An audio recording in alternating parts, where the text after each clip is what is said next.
Hello everyone, welcome to BS academy. तो students, आज के इस लेक्चर में पाइथन के हम लोग डिस्कस करेंगे लूप। तो ये पाइथन का हमारा आपके एग्ज़ाम के पॉइंट ऑफ व्यू से दूसरा वीडियो है। इससे पहले मैं आपके सामने जावा के 2 वीडियो ऑलरेडी क्रिएट कर चुका हूँ। तो इन सभी लेक्चर्स के अंदर जो हम लोग डिस्कस कर रहे हैं आपके साथ, जैसा कि मैंने बताया था कि हम लोग जो हैं, जो इम्पोर्टेंट कॉन्सेप्ट हैं केवल उनको ही डिस्कस कर रहे हैं। साथ में इनसे रिलेटेड जो मल्टीपल चॉइस क्वेश्चन है वो हम लोग आपके साथ डिस्कस कर रहे हैं। ओके, तो आज के इस वीडियो में हम लोग लूप को डिस्कस करेंगे क्योंकि ये बहुत इंपॉर्टेंट टॉपिक है और इससे रिलेटेड आपके एग्जाम में क्वेश्चन आते हैं। और मान के चलिए पाइथन के लगभग सभी क्वेश्चनों के अंदर लूप से रिलेटेड कुछ ना कुछ जो है आपको अपने एग्जाम के अंदर देखने को मिलेगा। ओके, तो अभी तक अगर आपने हमारे इस चैनल को सब्सक्राइब नहीं किया है, please subscribe this channel, like this video and please share this video. अब मैं केवल आपके साथ आज का जो टॉपिक है उससे रिलेटेड केवल डिस्कशन करूंगा। ओके, मेरा वीडियो जो है थोड़ा सा बड़ा दिख रहा होगा आपको, तो छोटा दिख रहा होगा, और छोटा कर दो जिससे आपको आपके टेक्स्ट में पढ़ने में आपको बिल्कुल भी मुश्किल ना हो। तो देखिए, जैसा कि मैंने आपको बताया कि हम लोग जो आपके साथ डिस्कस कर रहे हैं वो लूप के डिस्कस कर रहे हैं। सबसे बड़ी बात आती है कि लूप होता क्या है। तो देखो, लूप एक तरीके का ऐसा ब्लॉक है। कैसा ब्लॉक है? एग्जीक्यूटेड ब्लॉक है, जिसके अंदर आपका कोड लिखा होता है और वो जो एग्जीक्यूशन है उस ब्लॉक का वो करना होता है रिपीटेडली, यानी किसी काम को हमें बार बार करना है। तो उसके लिए अगर आप उसको बार बार लिखोगे तो आपका जो कोड होता है वो अननेसेसरी बड़ा हो जाता है। तो उसको ध्यान में रखते हुए हम लोगों ने, मतलब जो आप जो क्या कहते हैं कोडर हैं, उन्होंने जो है डेवलपर हैं, उन्होंने एक कॉन्सेप्ट निकाला लूप का, जिसके अंदर अगर कोई ऐसा काम हमें बार बार करना होता है, जिसे हम लोग इंग्लिश में इटरेशन कहते हैं, तो उसको हम लोग बार बार नहीं लिखकर केवल एक बार लिखते हैं और वहां पे लूप को रन कर देते हैं। ठीक, अब इससे क्या हल निकलता है? सबसे बड़ी बात ये होती है कि लूप से हमारी बहुत सारी समस्याओं का निवारण हो जाता है। एक तो सबसे बड़ी इंपॉर्टेंट बात ये है कि जो हमारा जो कोड है, कोड कौन सा? जो हमारा पाइथन का या किसी भी लैंग्वेज का जो कोड है, वो कोड जो है हमें बार बार लिखना नहीं होता। कोई भी जो काम हम लोग बार बार करना चाहते हैं, यानी ऑटोमेट करना चाहते हैं, अपने रिपीटेड टास्क को आसानी से कर सकते हैं। साथ में जो हमारी बहुत सारे की जो प्रोसेस कलेक्शंस होती हैं, जैसे लिस्ट है, टपल है, स्ट्रिंग है, या जो भी और भी जो बिल्ट इन डेटा स्ट्रक्चर होता है पाइथन का, उसको हम आसानी से लूप के माध्यम से उस प्रोग्राम के अंदर in built in data type को, बिल्ट इन डेटा स्ट्रक्चर को आसानी से यूज कर सकते हैं। अब बात ये आती है कि जो भी हमारा कोड होता है लूप के आसानी से बहुत छोटा होता है, ये आसानी से हम पढ़ सकते हैं और ये बहुत एफिशिएंट होता है कोडिंग के अंदर। तो अगर हम अपने प्रोग्राम के अंदर जो भी कोड यूज कर रहे हैं, मतलब जो पाइथन या कोई भी आप जावा लैंग्वेज यूज कर रहे हैं, तो उससे हम लोग लूप की मदद से उसे छोटा कर सकते हैं, उससे आसानी से पढ़ सकते हैं और उसे एफिशिएंट बना सकते हैं। अब बात ये आती है कि पाइथन में लूप कितने प्रकार के होते हैं। पाइथन में जो आपके लूप होते हैं वो कितने प्रकार के होते हैं, जरा इसके हम लोग की तरफ बात कर लें। तो देखो, पाइथन में जो लूप्स होते हैं वो केवल 2 तरह के होते हैं। जैसा कि जावा और सी में हमारे 3 तरह के लूप होते हैं, बट पाइथन में केवल 2 तरह के लूप होते हैं। एक लूप होता है फॉर लूप, एक होता है वाइल लूप। पाइथन के अंदर डू वाइल लूप नहीं होता, जैसा कि आपने सी लैंग्वेज में, सी प्लस प्लस लैंग्वेज में या जावा लैंग्वेज में देखा है कि वहां पर डू वाइल लूप पे भी होता है। तो यहां पर पाइथन के अंदर डू वाइल लूप नहीं होता है, केवल आपका जो होता है फॉर लूप होता है और वाइल लूप होता है। अब पाइथन के अंदर एक इंपॉर्टेंट बात यह है कि जैसे आपने देखा होगा जावा के अंदर, हमारे लूप के अंदर हम लोग कंडीशन को इनिशियलाइजेशन करते हैं, कंडीशन बनाते हैं और साथ में उसको इंक्रीमेंट करते हैं। बट पाइथन के अंदर ना तो किसी वेरिएबल का इनिशियलाइजेशन होता है, ना हम लोग कंडीशन सेट करते हैं, और ना इसके अंदर जो हमारा जो वेरिएबल होता है उसको इंक्रीमेंट या डिक्रीमेंट करते हैं। ठीक है, अब ये बात आती है। अब देखो स्टूडेंट्स, हमारा व्हाट्सएप नंबर जो है आपके स्क्रीन पर अवेलेबल है। इस कोर्स से रिलेटेड या कोई ऐसी दुविधा आपको आ रही है, उससे रिलेटेड कोई निवारण चाहिए, तो आप हमें व्हाट्सअप कर सकते हैं। हमारे वो दोनों व्हाट्सअप जो हैं हमारे रनिंग पोजीशन पे है, तो आप इन दोनों नंबर पे हमसे कांटेक्ट कर सकते हैं। अब बात ये आती है सबसे पहले फॉर लूप की, कि फॉर लूप जो है वो कैसे काम करता है। तो जो फॉर लूप होता है आपका, वो आपका जो काम करता है वो एक सीक्वेंस के ऊपर काम करता है। किसके ऊपर काम करता है? सीक्वेंस के ऊपर काम करता है। तो इसके अंदर सीक्वेंस के अंदर ऊपर हम लोग इटरेशन लगाते हैं। अब बात ये आती है कि सीक्वेंस क्या क्या क्या क्या हो सकता है।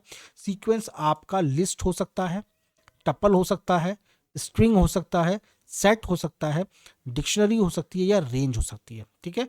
तो अगर हमें फॉर लूप यूज करना है पाइथन के अंदर, तो हमें सबसे पहले सीक्वेंस यूज करना पड़ेगा, और सीक्वेंस हमारे इतने तरह के होते हैं।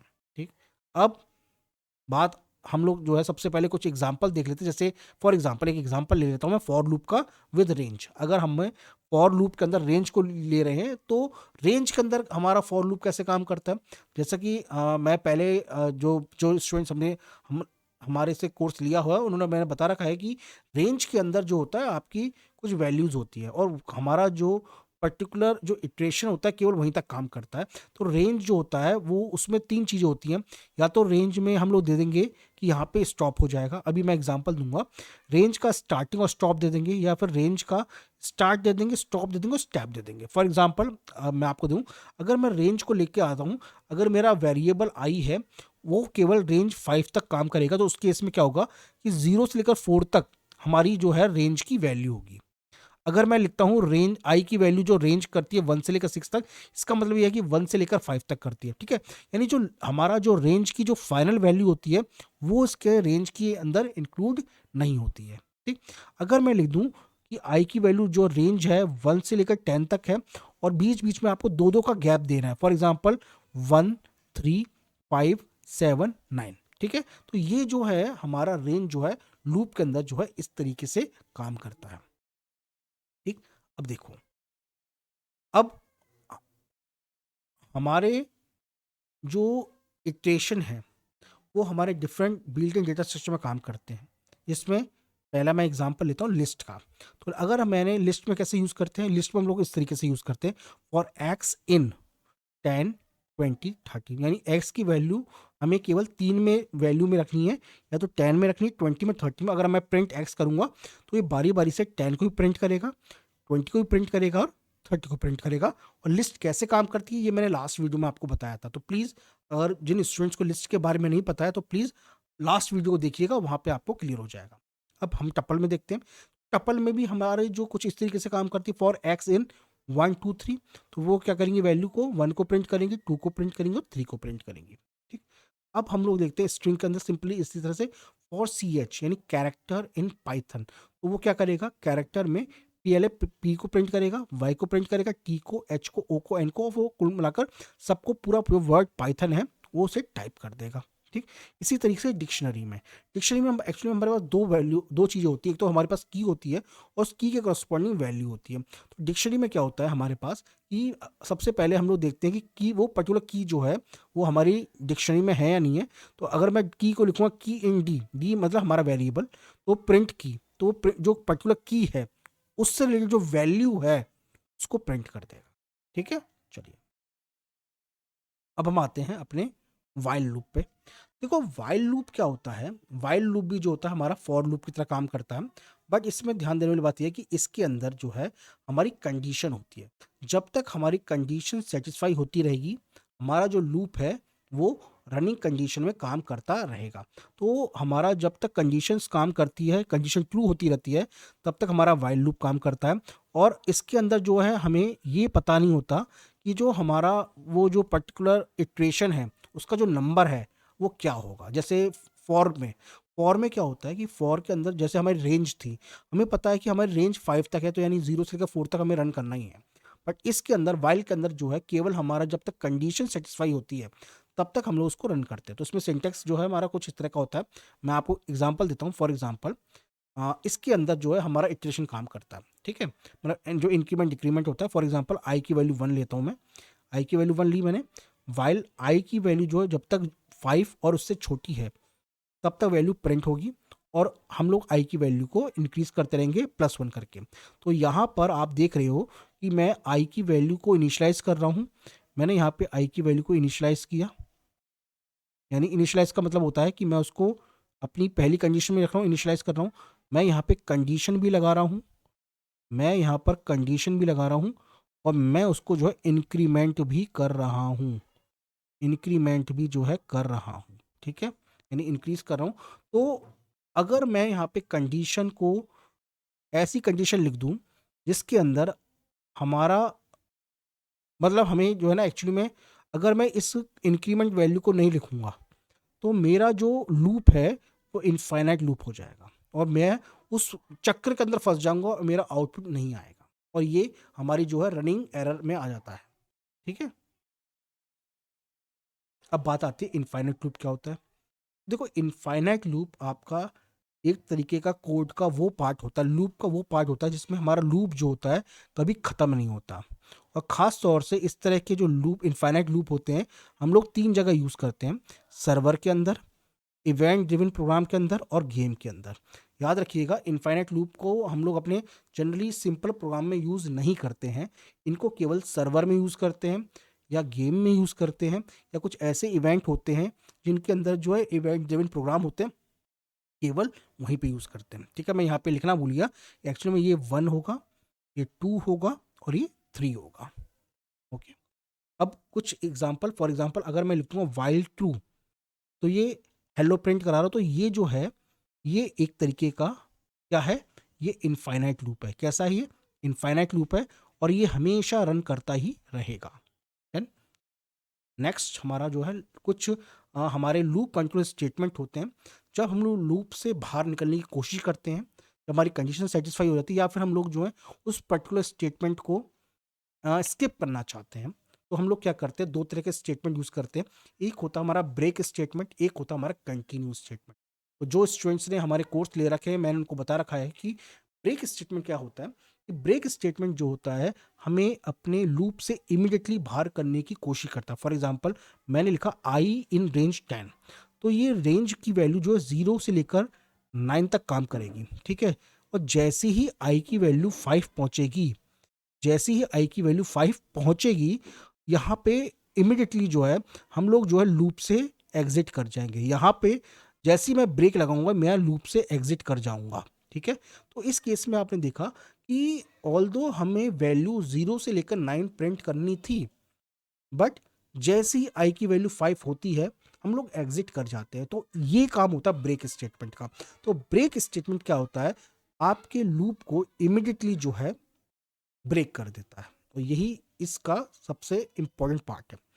अब इसमें तो ब्रेक होता है, बट कंटिन्यू में क्या होता है कि हमारा जो इटरेशन है वो उस पर्टिकुलर पार्ट पे क्या है, स्किप करता है। तो अगर मैं अभी किसी पर्टिकुलर कंडीशन पे हूँ और वो कंडीशन आ जाती है, तो उस स्टेटमेंट को हम लोग आगे ना बढ़ाकर उसको स्किप करके दोबारा से लूप पे चले जाते हैं।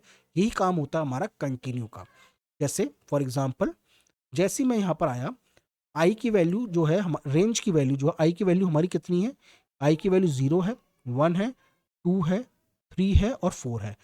तो वो क्या करेगा, पहले आई की वैल्यू को आई की वैल्यू को पहले लिखेंगे, हम लोग प्रिंट करेंगे, यहाँ पे जाएगा, ये कंडीशन है, ये कंडीशन है, ठीक है। पहले वो प्रिंट आई करेगा, यानी पहले वो 1 प्रिंट करेगा, और जैसे ही आई की वैल्यू 2 होगी, तो 2 जैसे ही आई की वैल्यू होती है तो कंडीशन सेटिस्फाई हो जाएगा, यहाँ पे वो एंटर कर जाएगा। कंटिन्यू जैसे ही कंटिन्यू यहाँ पर आएगा, वो इस 2 को प्रिंट ना करके दोबारा से लूप पे चला जाएगा, ठीक। तो क्या होगा, पहले वो 1 प्रिंट करेगा, फिर 2 प्रिंट ना करके 3 प्रिंट करेगा, 4 प्रिंट करेगा, और बस ये 3 वैल्यू प्रिंट करके छोड़ देगा। आप देख रहे हो जनरली उसको जो थी, मतलब वैसे मैं 0 से लेकर आना चाहिए, मुझे यहाँ पे 0 से लेना चाहिए, 0 से लेकर 0 1 3 4, ठीक है। वो 2 प्रिंट नहीं करेगा, ठीक। ये काम होता है कंटिन्यू का। कंटिन्यू में क्या होता है कि हमारा वो इटरेशन स्किप होकर दोबारा से इटरेशन जो है उसके आगे से स्टार्ट हो जाता है। ये काम होता है हमारा कंटिन्यू स्टेटमेंट। तो स्टूडेंट्स, इसमें लूप के अंदर हम लोग जो है नेक्स्ट अपना पढ़ते हैं। जो वीडियो था थोड़ा सा उसके अंदर फॉल्ट आ गया था, तो दोबारा से मैं इसे रिकॉर्ड कर रहा हूँ। तो अब इसमें क्या है हमारे पास कि हमारे पास लूप के अंदर जैसा कि मैंने बताया कि फॉर लूप और एल वाइल लूप होता है। अब इसमें अगर कंडीशन तो होती है, बट अगर इसमें कंडीशन के साथ हम लोग जो है, आपने पढ़ा होगा कि इफ़ के साथ हम लोग जो है, अगर हम लोग इफ़ को रन, इफ़ की कंडीशन सेटिस्फाई नहीं होती है अगर, और उसमें हम लोग अगर दूसरा ऑप्शन प्रिंट करना चाहते हैं तो हम लोग क्या करते हैं, एल्स का यूज़ करते हैं। मैंने आपको बताया था पहले, ठीक। बट अगर हम लोग लूप के साथ जो एल्स लगाएं, वो भी पाइथन के अंदर, तो कैसे होगा? तो इसमें ध्यान देने वाली बात यह है कि एल्स जो है तभी एग्जीक्यूट करेगा, जरा समझिएगा बात को, कि एल्स का जो पार्ट है तभी एग्जीक्यूट करेगा जब हमारी जो इफ जो कंडीशन है लूप की नॉर्मली एंड होगी, ठीक है।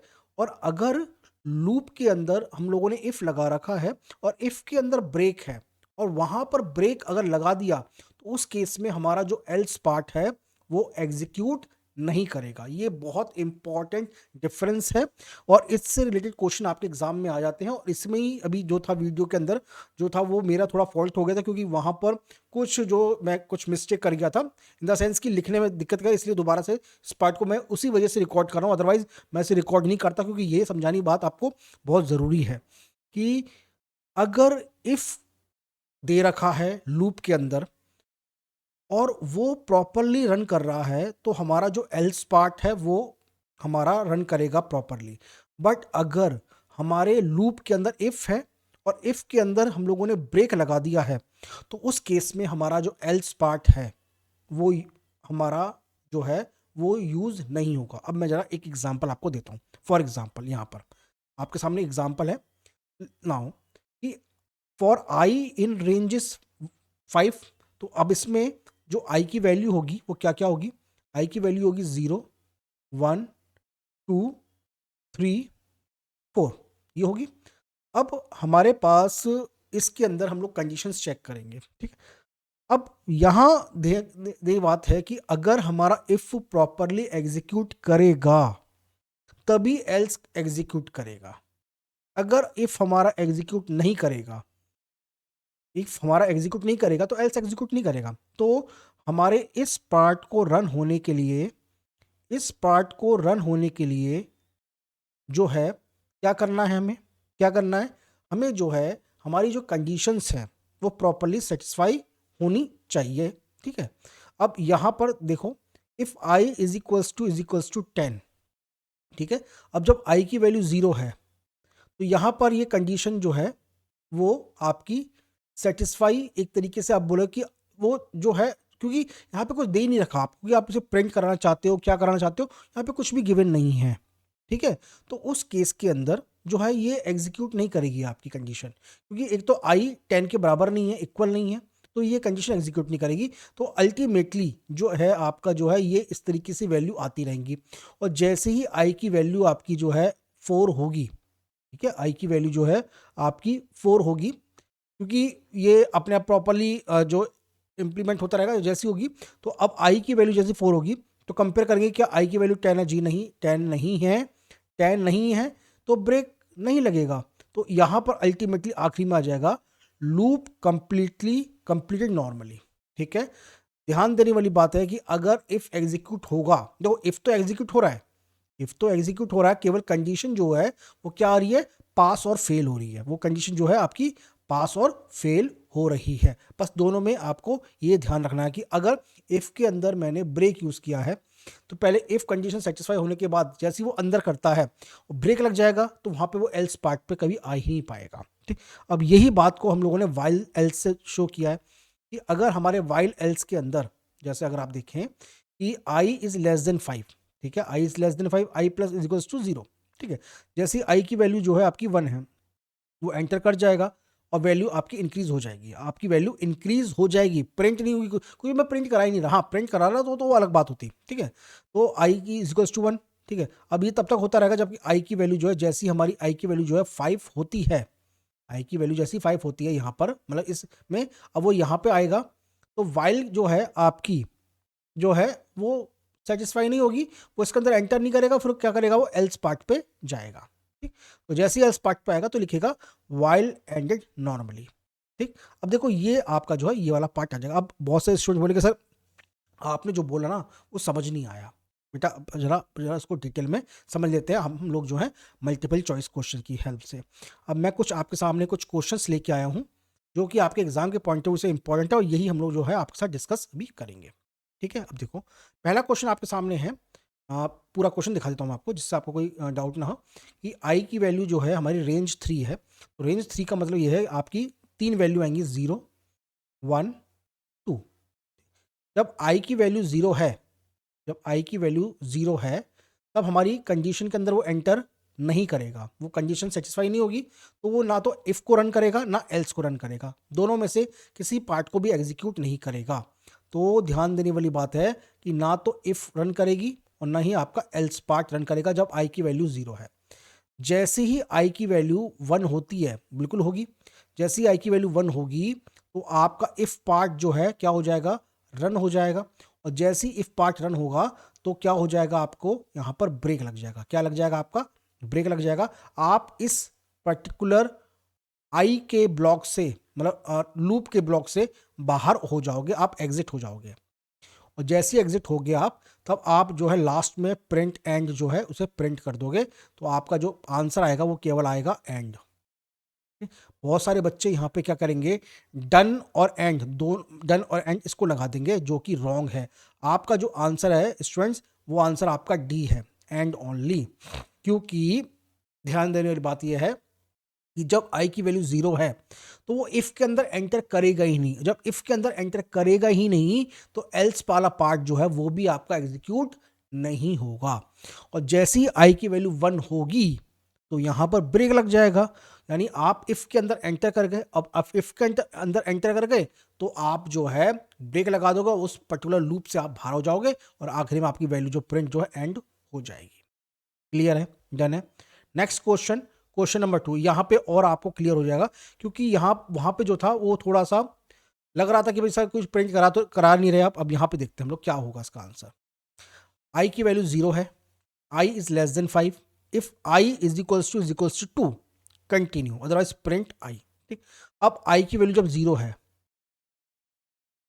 तो हम जो है इसके अंदर एंटर कर जाएंगे। क्या आई इज इक्वल्स टू है, मतलब हमारा 2 है, तो हमारा जो इफ है वो फेल हो जाएगा।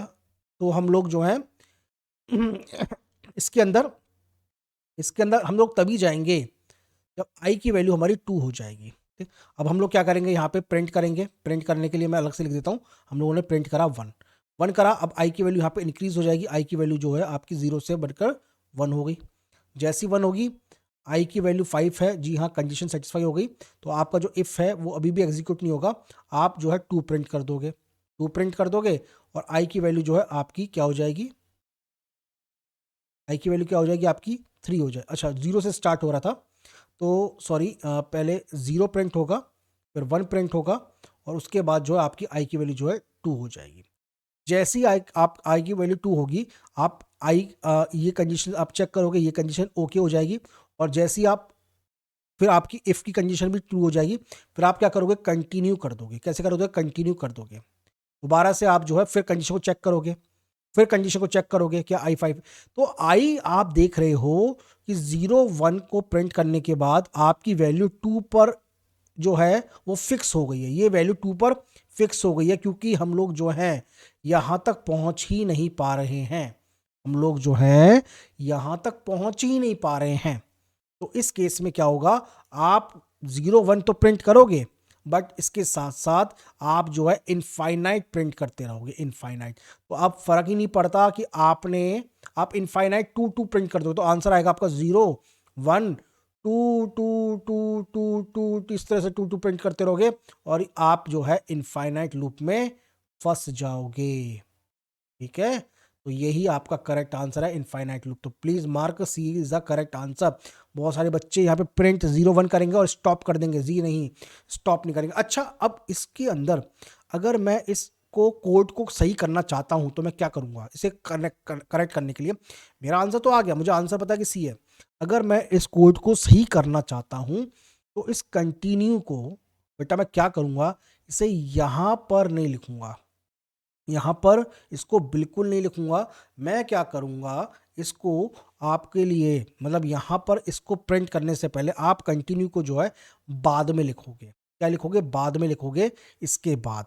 तो जिससे आपकी वैल्यू इंक्रीज हो जाएगी और आप जो है कंटिन्यू वाले स्टेटमेंट में कभी पहुंच नहीं पाओगे। मतलब कंटिन्यू में एक बार जाके आप स्किप कर जाओगे। यानी हमें कुल मिलाकर हमारा मेन एजेंडा ये है कि हम लोग 0, 1, 3, 4 और 5 प्रिंट करना चाहते हैं और 2 को प्रिंट नहीं करना चाहते। ये हमारा जो था मेन गोल था।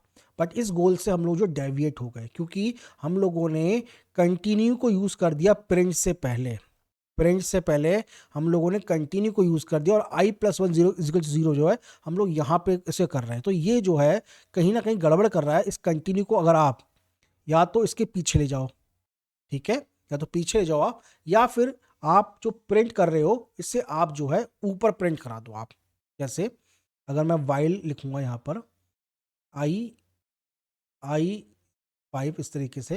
अब आप करो, या तो यहीं पे वैल्यू को प्रिंट करा दो आप जो है प्रिंट यहीं पे प्रिंट करा दो और उसके बाद जो i की वैल्यू को इंक्रीज कर दो और यहाँ पे करो if i is equal to 2, इससे ऐसे। तो आप जो है इसे कंटिन्यू कर दो। तो इससे क्या होगा, आप जो है ना इस पर्टिकुलर लूप के अंदर फंसोगे नहीं कभी भी। आप कभी फंसोगे नहीं, क्योंकि जैसे आई की वैल्यू 2 होगी ये ऊपर जाएगा, देखेगा, प्रिंट करेगा और आई जो है आपका i+1 ये उसको इंक्रीज करके 2 के बाद अगली बार 3 कर देगा, जो कि फिर अगली बार जो है प्रिंट हो जाएगी आपकी। ठीक है, क्लियर है? तो यहाँ पर आपका करेक्ट आंसर सी है, जो कि हम जो ये आउटपुट जो है हम लोग नहीं चाहते, पर यही हमारा करेक्ट आंसर है। Next question, question number 3। ये अच्छा क्वेश्चन है ये वाला। तो इफ आई की वैल्यू 0 है, देखो उसमें आउटपुट पूरा नहीं दिख रहा होगा, बट आपको मैं थोड़ा सा यहाँ तक लेके चलता हूँ जिससे करेक्ट आपको समझ में आ जाएगा। आई की वैल्यू 0 है, ठीक है भाई। तो आई की वैल्यू 0 है, मैं यहाँ पे आ जाऊँगा, ठीक है। मैंने कंडीशन मेरी चेक कर जाएगी, हो जाएगी। अब जैसी कंडीशन सेटिस्फाई होगी हमारी, ये तभी ब्लॉक रन करेगा, ये ब्लॉक हमारा तभी रन करेगा जब आई की वैल्यू 3 होगी। आई की वैल्यू जब है हमारी 3 होगी, अदरवाइज 0 नहीं होगी। ठीक है, अब पहले आई की वैल्यू 0 है तो 0 प्रिंट कर देगा। आई की वैल्यू 1 है, ये 1 प्रिंट कर देगा। आई की वैल्यू 2 है तो ये 2 प्रिंट कर देगा। पर जैसी आई की वैल्यू 3 होगी, आई की वैल्यू 3 होगी, ये ब्रेक लगा देगा और यहाँ से हम लोग निकल जाएंगे। यहाँ से हम लोग निकल जाएंगे, हमारा केवल 0, 1, 2 जो है ये प्रिंट होगा। और डन वाला एल्स वाला पार्ट जो है ये तभी एग्जीक्यूट होता, ये तभी एग्जीक्यूट होता जब हमारी आई की वैल्यू 3 होती। आई की वैल्यू 3 होती, बट आई की वैल्यू 3 के बाद मैंने क्या लगा दिया, यहाँ पे ब्रेक लगा दिया और हम लोग जो है यहाँ से बाहर हो जाएंगे, एग्जिट हो जाएंगे। हमारा जो करेक्ट आंसर है केवल 0, 1, 2 होगा। तो ये करेक्ट आंसर आपको सी आएगा केवल आपका। डन, क्लियर है? बहुत सारे बच्चे यहाँ पे क्या करेंगे, 0, 1, 2 और उसके बाद आपका जो है डन लगा देंगे यहाँ पर। ये गलत हो जाएगा, ये गलत है। ये करेक्ट आंसर आपका सी है। यानी कुल मिलाकर एल्स का पार्ट आपका तभी रन करेगा जब आपका इफ का पार्ट रन करेगा। और इफ को पार्ट को रन करने के लिए यहाँ पे आई की वैल्यू 3 होनी चाहिए किसी भी हालत में। और जैसे आई की वैल्यू 3 होगी तो यहाँ पे ब्रेक हो जाएगा। ठीक, तो इसलिए ये हम लोग एल्स वाले पार्ट में कभी पहुंच ही नहीं पाएंगे। अगला सवाल, सवाल नंबर 4। ये सवाल अच्छा है, बहुत सही लगा मुझे सवाल, इसलिए मैंने दिया। ये आई की वैल्यू जो है आपकी रेंज है 0, 1, 2। उसी तरीके से जे की वैल्यू आपकी है 0, 1, 2। ठीक है, अब जरा ध्यान दीजिएगा कि अगर पहले 0 के साथ 1 गया तो पहले पहले देखो 0, 0, पहले 0, 0 प्रिंट भी करना है। तो जब आई की वैल्यू 0 है तब उस केस में जे की 3 वैल्यू होंगी, 0, 1 और 2। तो ये आई के साथ 0 और जे की वैल्यू 0 तो प्रिंट कर देगा। और जैसे ही आई की वैल्यू 0 होगी, जैसे ही आई की वैल्यू 0 होगी और जे की वैल्यू 1 होगी तो ये कंटिन्यू हो जाएगा। तो इसे प्रिंट नहीं करेंगे हम लोग, इसे प्रिंट कर ही नहीं पाएंगे। फिर हम लोग प्रिंट करेंगे 0 के साथ 2 को, केवल 2 को। ठीक है, तो पहले तो ये आ जाएगा। अब जब आई की वैल्यू 1 होगी तो भी ये केस आएंगे सारे के सारे। तो आई की वैल्यू 1, 0, 1, 2। तो आप देखोगे कि 0, 1 वैल्यू, 1, 1 वैल्यू और 2, 1 वैल्यू जो है ये आपकी 3 वैल्यू जो है प्रिंट नहीं हो पा रही हैं। ठीक है, ये 2 वैल्यू जो है आपकी प्रिंट नहीं हो पा रही है। और उसके बाद जो है आपका क्या 2, 0 और 2, 2।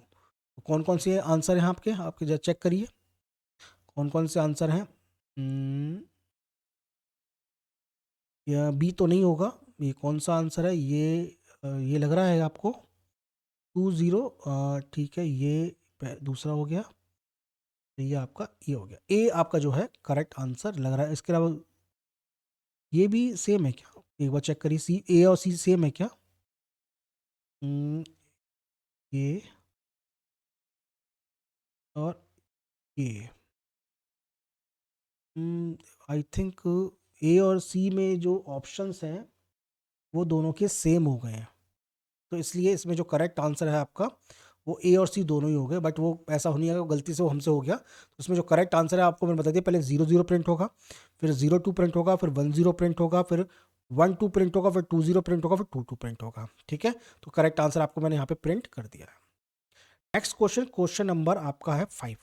देखो यहाँ पर मैंने आपको रेंज फंक्शन बताया था। रेंज में मैंने बताया था कि अगर हम लोग जो है तीन इस तरीके से लिखते हैं रेंज को, जैसे मैं लिखता हूँ ऐसे, ऐसे लिखता हूँ, जो रेंज जाएगी मेरी 1 से स्टार्ट होगी और हर बार एक एक बढ़ेगी, 1 2 3 और 4। 5 तक मैं आ नहीं पाऊंगा, 5 तक मैं आ नहीं पाऊंगा क्योंकि 5 जो है हमारी इंक्लूड नहीं है, तो 1 2 3 4 हो जाएगी। इसी तरीके से अगर मैं रेंज लिखता हूँ, मैं लिखता हूँ 0 से 10 और हर बार मैं दो दो इंक्रीज कर रहा हूँ, तो क्या ऐसे रेंज होगी मेरी 0 2 4 6 8। ठीक है, ये होगी। बट अगर मैं इंटीजर यूज ना करके मैं लिखता हूँ इस तरीके से, जो मैंने क्वेश्चन में दे रखा है 1 से 5 तक और हर बार मैं 0.5 बढ़ा रहा हूँ, तो क्या मैं, इसका मतलब ये है कि 1 1.5 2 2.5 3 3.5 4 4.5 और 5 हमारा इंक्लूड नहीं होगा। तो ये जो तरीका है ना, ये गलत है। क्यों गलत है? क्योंकि रेंज में कभी भी फ्रैक्शन नहीं आ सकता, डेसिमल नहीं आ सकता, उसको अगर हम लोग इंक्रीज करेंगे तो यहाँ पर जो है आपकी एरर आ जाएगी। ठीक है, और ये कैसी एरर है? टाइप एरर है, ये सॉरी ये वैल्यू एरर है, value value error. Please mark करिए, डी को जो है आपका करेक्ट आंसर है। नेक्स्ट क्वेश्चन, क्वेश्चन नंबर आपका जो है 6 है। अच्छा क्वेश्चन है ये, जरा इस बात को जरा समझिएगा कि काउंट जीरो स्टार्ट कर रहे हैं, आई की वैल्यू रेंज है। ठीक है, आई की वैल्यू है आपकी 0 1 2 और जो जे की वैल्यू है ना वो 1 के बराबर है, वो आपकी 1 के बराबर है, सॉरी आई के बराबर है। ठीक है, अब आप काउंट +1 कर रहे हो, तो जब आई की वैल्यू 0 है तो जाहिर सी बात है जे की वैल्यू भी 0 होगी, तो कुछ काउंट होगा ही नहीं, कुछ काउंट होगा नहीं ना वो। ठीक, और जब आई की वैल्यू 1 है तो जे की भी केवल ए की वैल्यू होगी 1। ठीक है, तो केवल आपका काउंट जो है वो आपका एक ही बार आएगा, काउंट इज इक्वल्स टू 1 आएगा। जब आई की वैल्यू 2 होगी तो जे की आपकी दो वैल्यू होंगी, j is equals to, j is equals to 1 and 2। ठीक है, तो यहाँ पर आपका काउंट जो है वो आपका काउंट जो है आपका 2 के बराबर हो जाएगा और आखिर में दोनों ऐड हो जाएंगे तो 1 + 2 यानी आपका जो 3 आ जाएगा। तो जो करेक्ट आंसर है ए जो है 3 है। ये थोड़ा ट्रिकी क्वेश्चन है, क्वेश्चन के लेवल आपको दिख रहे होंगे कि क्वेश्चन हमें आता है बट जैसे करने बैठोगे तो अरे सर ये तो हो ही नहीं पा रहा हमसे, है ना। तो वही मैं आपको बताने की कोशिश कर रहा हूँ कि लैंग्वेज के अंदर जो है ना, आपको लगेगा कि ये मैंने करा है, सही करा है, बट आप जब देखोगे ना एकदम उसका जो आउटपुट है एकदम अलग आ रहा है। अब ये देखो, ये क्वेश्चन है आपका सामने कि आई की वैल्यू, आप आई की वैल्यू को 2 बार से बढ़ा रहे हो, जैसे पहले 2 है, फिर 4 है, फिर 8 है, फिर 16 है, बट साथ में आप उसको प्रिंट भी कर रहे हो। तो जब आई की वैल्यू 1 है तो कंडीशन ट्रू हो जाएगी और आपने आई की वैल्यू को 2 लिख दिया, फिर आप क्या कर रहे हो, उसको प्रिंट कर रहे हो, प्रिंट करके 2 लिख रहे हो। अब आई की वैल्यू जब 2 है, देखो ये पहला ब्लॉक हो गया। ठीक है, अब जब आई की वैल्यू 2 है तो भी ट्रू हो जाएगी और आप क्या करोगे, फिर आई की वैल्यू को फिर से बढ़ा दोगे, 4 कर दोगे और फिर आपसे प्रिंट करोगे 4। ठीक है, यहाँ तो सब सही है। जैसी आई की वैल्यू 8 होती है तो भी ट्रू हो जाएगी और आई की वैल्यू आपकी फिर 16 हो जाएगी, आप इसे जो है 2 4 8 लिख कर छोड़ दोगे, सॉरी यहाँ पे 8 तो पहले प्रिंट कर दिया था, आप इसे 16 लिख दोगे। पर जैसी आपकी वैल्यू 16 हो जाएगी, 16 हो जाएगी तो आप जो है ना इसके अंदर एंटर नहीं कर पाओगे। ठीक है, और आपने प्रिंट तो 16 कर दिया है, बट आप एंटर नहीं कर पाओगे, तो करेक्ट आंसर आपका आएगा 2, 4, 8, 16। क्योंकि जब आई की वैल्यू 8 थी ना, उसके बाद जैसे ही 8 आई, आपने उसको इंक्रीज करके 2 से मल्टीप्लाई करके 16 कर दिया। उस वैल्यू को मैं प्रिंट कर रहा हूँ पहले, तो पहले मैं इंक्रीज कर रहा हूँ, उसके बाद प्रिंट करा रहा हूँ, तो इसलिए 16 को पहले आपने इंक्रीज कर दिया, 16 लिख दिया, 8 को बढ़ा के 16, उसके बाद उसको प्रिंट करा रहे हैं। ठीक है, इसलिए आंसर आपका 2, 4, 8, 16 है। तो प्लीज मार्क करिए बी को, जो कि करेक्ट आंसर है। ठीक, डन है। तो स्टूडेंट, ये हमारे जो क्वेश्चन थे हम लोगों के, आप लोगों के लिए बहुत आपको ट्रिकी लग रहे होंगे बेटा, पर पेपर में सवाल इस तरह के आपके सवाल पेपर में आते हैं, और उसी को ध्यान में रखते हुए हम लोगों ने आपके लिए जो है ये क्वेश्चंस क्रिएट किए थे। ठीक है, तो अब आपको समझ में आ गया होगा कि भाई पाइथन इतना अ, आसान भी नहीं है, मुश्किल भी नहीं है, और अगर आपने क्वेश्चंस कर रखे हैं ना, क्वेश्चंस में आप समझ सकते हो कि लेवल जो है वो कैसे ऊपर नीचे होता रहता है, और यही आपको समझना है। तो आपको अच्छा लगे लेक्चर अब तक अगर बने हुए हैं, तो भाई वीडियो को लाइक कर दीजिएगा, शेयर कर दीजिएगा, और इसके अलावा आपका जो भी डाउट है आप हमसे पूछ सकते हैं। हमारा व्हाट्सएप नंबर जो है आपके स्क्रीन पर अवेलेबल है। और कोर्स में इनरोल के लिए, क्योंकि अब आपको पता है ये जो वीडियो है ना, ये 31 जुलाई के लिए मैं बना रहा हूँ, सॉरी जनवरी के लिए, जुलाई कहाँ से आ गया, 31 जनवरी के लिए। अब मुझे पता नहीं कि हम लोग इसे फर्स्ट को डालेंगे या 2 फरवरी को डालेंगे। आपका एग्जाम जो है 27 फरवरी का है, डेट आ रही है धीरे धीरे करते, और धीरे धीरे करते आती रहेगी। तो आप सोचो कि यूट्यूब पे भरोसे के लिए, क्योंकि यूट्यूब पे हम लोग कितनी भी मेहनत कर लेना, पूरा सिलेबस करा ही नहीं पाएंगे ना, क्योंकि हमारे पास हार्डली 20, बहुत सारे चैनल कहते हैं कि अभी भी कुछ नहीं बिगड़ा है, आप कर लीजिए, ये कर लीजिए, वो कर लीजिए, वो केवल अपने यूट्यूब के व्यू बढ़ाने के लिए करते हैं। इसके अलावा आपको मैं बताऊं, रियलिटी में आपका केवल जो परिश्रम है वही आपको लेकर जाएगा सफलता तक। और इसके लिए हम लोगों ने पूरा कोर्स क्रिएट किया है, और इस कोर्स के लिए आप हमारे व्हाट्सएप पर कॉन्टेक्ट कर सकते, क्योंकि हम लोग कितनी भी मेहनत कर लेना, अब आपको यूट्यूब पे उतना पढ़ा ही नहीं पाएंगे। और वो यूट्यूब पे कोर्स, पूरे कोर्स के अंदर हम लोग पिछले 1 साल से वीडियो डाल रहे हैं आपके लिए। जिन बच्चों ने हमारा कोर्स ले रखा ना 1 साल, वो अब उनका रिवीजन चलने वाला है, चल भी चुका है। और हम लोग टेक्निकल, नॉन टेक्निकल, क्योंकि नॉन टेक्निकल पार्ट हम लोगों ने सोचा कि यूट्यूब पे सबके लिए रिवीजन करते हैं। अब टेक्निकल वाला पार्ट जो है ना, 1 फरवरी से हमारा जो है यूट्यूब पे चलेगा, दनादन दनादन हम लोग जो है, सॉरी, कोर्स पे कराएंगे। ऑलरेडी करा चुके हैं बहुत कुछ यार, एक एक बार को हम लोग एक एक चीज को 2-3 बार रिवीजन करा चुके हैं, 2-2 बार रिवीजन हो चुका है। तो उस बात को ध्यान में रखते हुए हम लोग जो हैं आपको पहले बता रहे हैं कि भाई आप, अगर आपको ये कोर्सेज के अंदर इनरोल करना है, तो आप हमारे व्हाट्सएप पे कॉन्टेक्ट कर लीजिए। और भी अगर कोई डाउट है उसके अलावा, उसके बारे में हमसे पूछ सकते हैं। ओके, तो ये तो था आज के लेक्चर के बारे में। और अब मैं आपको अगले टॉपिक में एक और इम्पोर्टेंट टॉपिक जो है आपके साथ डिस्कस करूंगा। तो मिलता हूं आपसे नेक्स्ट वीडियो में एक और इम्पोर्टेंट टॉपिक के साथ। Thank you.